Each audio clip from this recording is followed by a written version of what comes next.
What a wild ride the 2025 season has been already. We saw Red Bull shocking fall from grace after their dominant Japan performance. The team that looked unstoppable in Suzuka suddenly couldn't even crack the top 5 properly in Bahrain, with Max Verstappen struggling to 6th place and the car clearly not working as it should. Meanwhile, McLaren have firmly re-established themselves at the top, with Oscar Piastri's commanding victory and Lando Norris securing another podium finish. Mercedes showed they're back in business too, with George Russell standing on the podium and Kimi Antonelli proving he belongs in F1 with some brilliant overtakes before that unfortunate strategy call dropped him out of the points. Even Ferrari showed glimmers of improvement, with Charles Leclerc putting in another strong drive while Lewis Hamilton continues adapting to the tricky SF25. Now we're heading to Jeddah for the Saudi Arabian Grand Prix, one of the most demanding circuits on the calendar. This high-speed street circuit with its blind corners and concrete walls punishes every mistake mercilessly.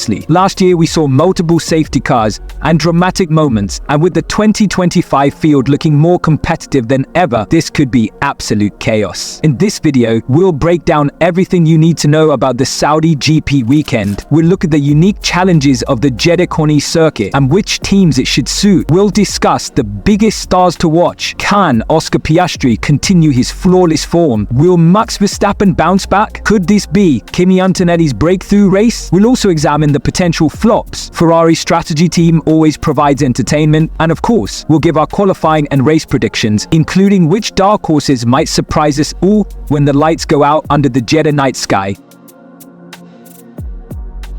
Let's talk about the Jeddah Corniche circuit, F1's very own how fast can you go before you crash simulator. This track isn't just a street circuit, it's a high-speed game of chicken introduced in 2021 right in the middle of the Max vs Lewis title war. Remember when they were literally banging wheels at 300 km/h? Yeah, that's Jeddah for you, where every lap feels like you're dodging bullets in a Fast and Furious movie. Stretching over 6 kilometers along the Red Sea coast, monster of a track crams in 27 corners of pure adrenaline. Not that you'd want to, unless you fancy an early shower. One small mistake, one tiny lockup, and suddenly you're starring in your own crash compilation. The layout is a mix of high-speed straights and technical sections that test every part of a driver's skill. The first DRS zone sends cars flying through a series of blind corners where drivers have to trust their instincts more than their brakes. Then comes the second DRS zone, through the fast kinks where the walls seem to get closer with every lap, and finally, the main straight where slipstream battles turn into last-minute lunges that either made the highlight reels or the wreckage reports. Lewis Hamilton still holds the lap record from that insane 2021 duel, but with the way this year's cars are performing, that might not last much longer. Last year gave us Ollie Behrman's stunning Ferrari debut, with McLaren flying, Mercedes resurgent, and Red Bull in crisis mode. We could be in for another legendary chapter. The only certainty, someone's going home early with a broken car and a bruised ego. That's the Jeddah guarantee.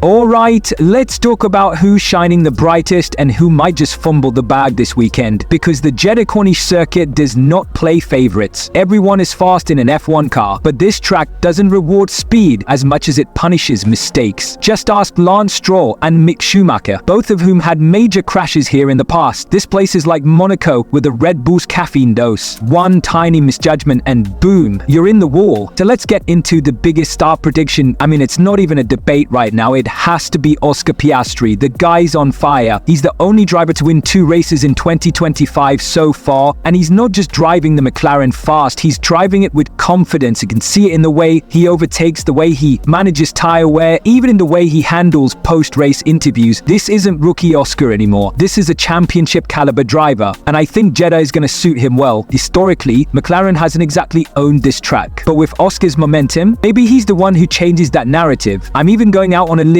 and saying Oscar could overtake Lando in the driver standings after this weekend. Yeah, it's that serious. On the flip side, the biggest flop, I hate to say it, but it might just be Lando Norris. Yeah, I know, back-to-back McLaren mentions, but hear me out. Lando's confidence in Bahrain was just not there. He looked off in qualifying and not quite himself in the race. You can see it. He was second-guessing decisions, playing it too safe when he usually goes bold. Now that Oscar has 2 wins and is creeping up the standings, the pressure's on. Lando isn't just fighting Max anymore. He's fighting his own teammate. That kind of internal team pressure messes with your head more than you think. And on a track like Jeddah, where precision and confidence matter more than outright pace, that could be costly. Now let's talk quali predictions. Race pace and quali pace are completely different beasts. Ferrari proved that in Bahrain. They struggled in qualifying but recovered well in the race. I have a feeling Max Verstappen is going to bounce back in style. This track has historically been kind to Red Bull, with 3 out of 4 races here being won by their drivers. Max hasn't been happy with the car lately, but if there's one thing we've learned, it's never count him out, especially on a high-speed street circuit like this. I've got Max on pole. Right behind him, I think George Russell could pull something special out of that Mercedes this weekend. Oscar Piastri takes P3 in my books. I just have this gut feeling that George might have the edge in qualifying over Oscar, though Oscar could be stronger in the race. Lando? Honestly, I don't think he makes the top 3 this time. Prove me wrong, Lando, but as of right now, I'm locking in Max, George and Oscar as the quali stars for Saturday.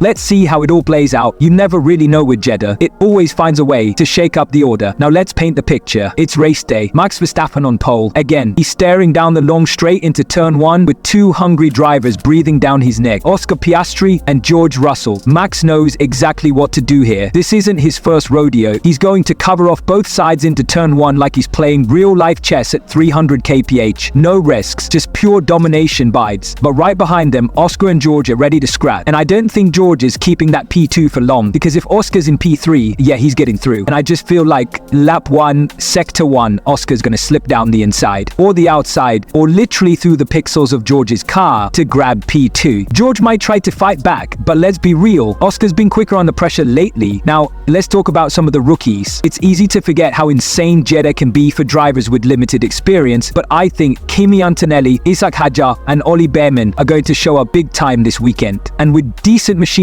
under them, this might be one of the first weekends where they truly shake up the midfield. And Bearman, look, we saw what he did last year on his surprise Ferrari debut. Dude dropped in out of nowhere and casually brought home P7. If he could do that with 0 pret, imagine what he can do now that he's got seat time and rhythm. Expect something cheeky from all 3 of them if chaos hits early. Alright, let's talk wildcards. You know the drivers we shouldn't bet on, but we secretly want to. My first wildcard is Yuki Tsunoda. Yes, I said it. Laugh now, thank me later. Red Bull historically dominates Jeddah. They've won 75% of the races held here, and if Max is starting from the front, Yuki should at least be within a few tenths, if everything aligns. He's been pushing harder than ever, and while he still has to fully settle into the new car and build that consistency, I think a P4 to P6 finish is within reach. It would be massive for Red Bull in the constructors' battle, especially with Perez gone and the spotlight on Yuki to carry that second seat responsibility. And the final wildcard, Lewis Hamilton, the man with the lap record around this track, the man who won the very first Saudi Arabian Grand Prix in 2021, going wheel to wheel with prime Madman Verstappen mode. He knows this circuit inside out, and while he hasn't had the best of seasons so far, there's something about Jeddah that always brings out the best in him. He's one of the smartest race day drivers out there, and if there's any chaos or strategic window to exploit, you better believe Lewis is going to be right there. A podium is tough, but a P4 or even sneaky P3, I wouldn't be surprised at all.